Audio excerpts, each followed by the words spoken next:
नमस्कार मंडळी, welcome to निराली माय चॅनल।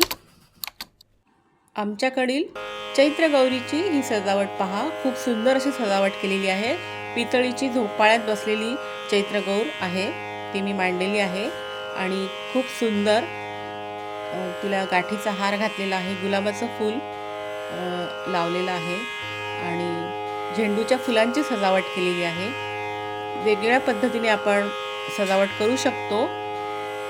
मागच्या वर्षी पण मी व्हिडिओ केलेला आहे, तो आपण नक्की बघा।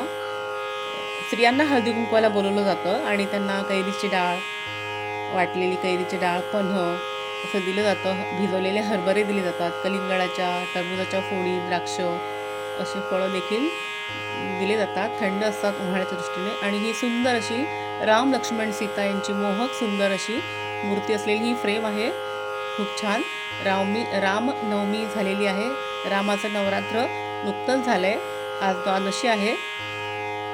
ती फ्रेम त्यांची पण पूजा केलेली, राम लक्ष्मण सीता।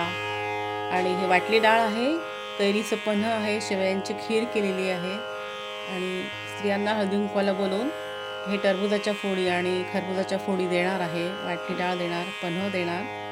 तर अशा पद्धतीने उन्हाळ्यात हे पदार्थ खाल्ले की शरीराला थंडावा मिळतो। विशेष म्हणजे हे चैत्रांगण पहा, मी काढलेलं आहे, अतिशय सुंदर आहे। शुभ चिन्ह असतात, गोपद्म आहे, शंख चक्र आणि स्वस्तिक आहे, ध्वज आहे, शिवपिंड आहे, बेलाचं पान आहे, झोपाळा आहे, मंदिर आहे, कमळाचं फूल आहे आणि ही चैत्रगौर असते, चैत्रांगण सुद्धा असतं।